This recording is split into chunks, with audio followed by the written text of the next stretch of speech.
Thank you. Thank you for joining us today. I promise I will be shorter than the speech you just heard.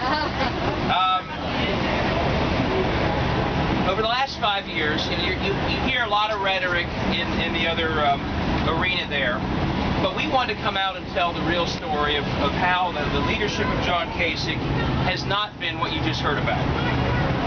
He's governed first and foremost for himself. Ohio has sort of been this sort of sandbox where he got to do things he wanted to do in order to give the speech he just gave, but the truth is, after 5 years, a lot of people are hurting here in Ohio because of that leadership. And we want to make sure you hear from some of the folks today who themselves have either have been thrown under the bus, or they are representing people who have been thrown under the bus. And these are serious stories. The results from John Kasich have not been good. This state, we are now in our 32nd straight month trailing the nation in a job recovery. The Ohio model of trickle-down policies is simply not working. It never does, and it never will it? Our education system. When John Kasich became governor, we were ranked 5th in the country. We are now, only 4 years later, to 18th and falling quickly because he has attacked our schools, attacked our teachers, and put money into failing for-profit charter schools. We've become a national laughingstock because this experiment has gone so badly. He's attacked our workers again and again. People like to think that Scott Walker was conservative in 2011. John Kasich's plan was even more aggressively attacking our workers than even what Scott Walker did. So we have attacks on workers, 32 straight months behind the country economically, a public education system under attack and falling quickly because of it, and a failing grade on state support for higher education.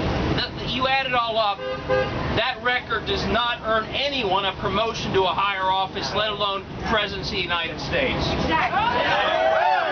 I want to introduce a couple people today, and then I promised I'd be brief. I will stop talking, who can tell their stories personally about the leadership that they've seen and what it's meant to them in their lives. First, let me introduce you to Robin Tarr. Robin.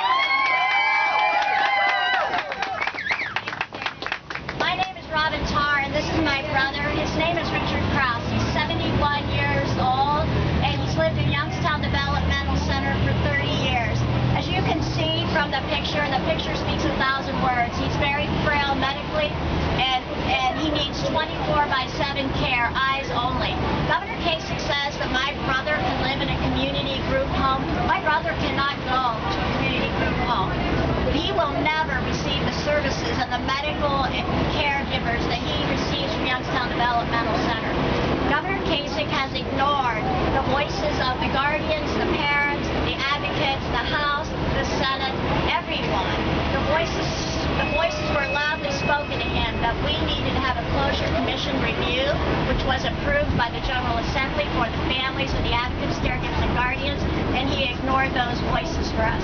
Therefore, he's going to shut down these centers in June of 2017 and force everyone out of these centers. He has given us no plan as to where my brother's going to truly go.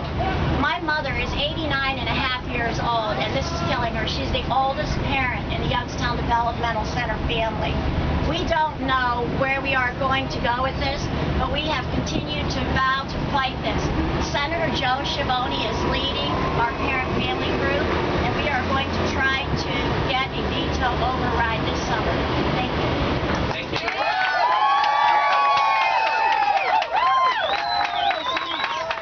Thank you, Robin. And let's re-emphasize, that was a line-item veto. Yes. That was a line-item veto. Right. So you'll hear from that story alone, the rhetoric across the street did not match the action we're seeing in places like Youngstown. Next, I want to bring up Scott Irvin, a former elementary school teacher. Welcome, Scott. Hi, I'm going to speak so everybody can hear me. I'm going to be echoing some of what Robin said. You'll notice a theme, I think. My name is Scott Irvin. I live in Dayton, Ohio.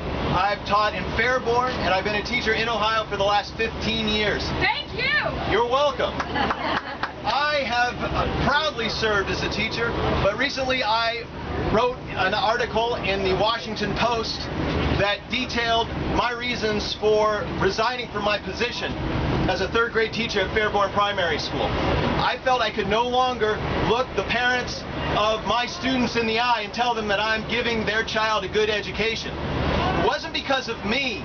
It was because I have to deal with levels of bureaucracy and constant, overwhelming testing to my students that does not allow me to do a good job of being a teacher. I work with at-risk kids, and I work with kids who have some severe behavioral issues. I could not look their parents in the eye anymore. Now, but today isn't about me, though, obviously. Today isn't, I don't think, about Governor Kasich. I think today, from an educator's perspective, today is about the children of the United States of America. And whether or not we want the children of the United States of America to suffer the same fate as the kids in Ohio. I think the answer to that is no.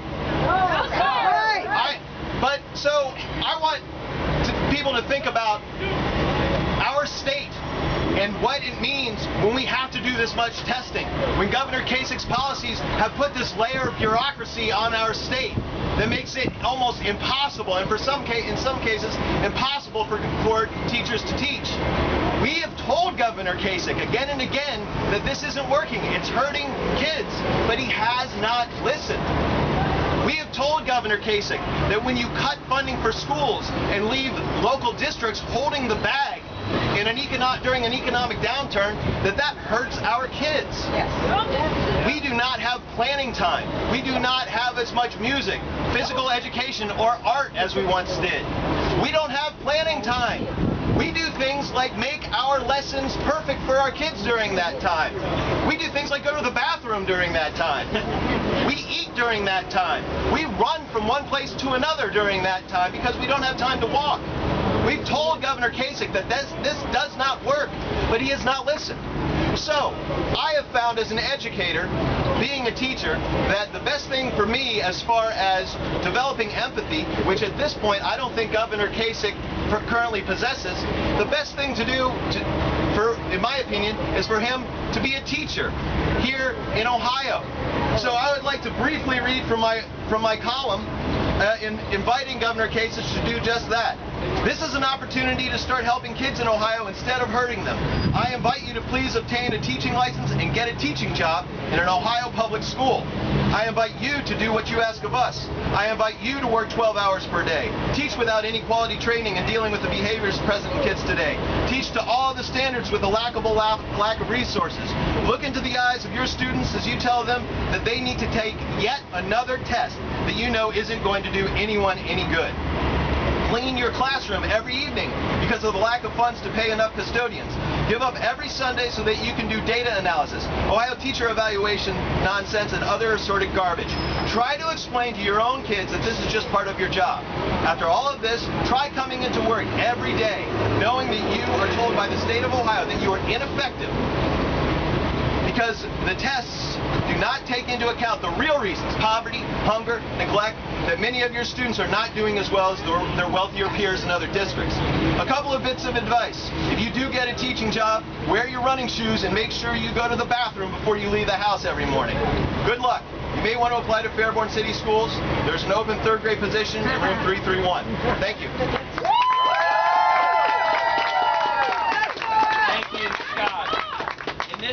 So I mentioned we have 32 straight months lagging the country in job growth, and we have plummeted from 5th to 18th in our ranking of our public education system in just 4 years. To me, those should be disqualifying statistics for anyone wanting to be President of the United States. Yeah. Let me introduce another speaker, Ohio State student Natalie Davis. Welcome, Natalie.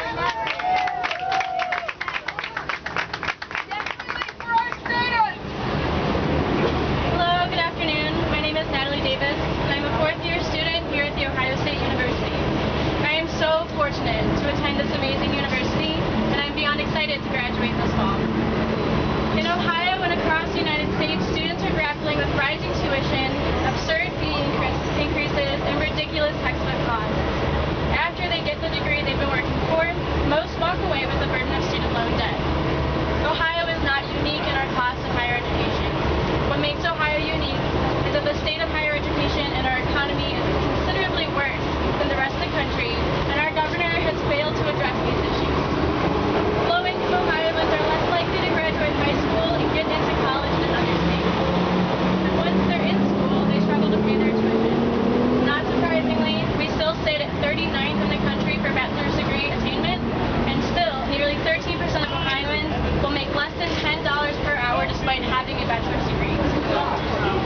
Ohio has trailed the nation in job growth for 32 straight months, and last month, job growth was negative.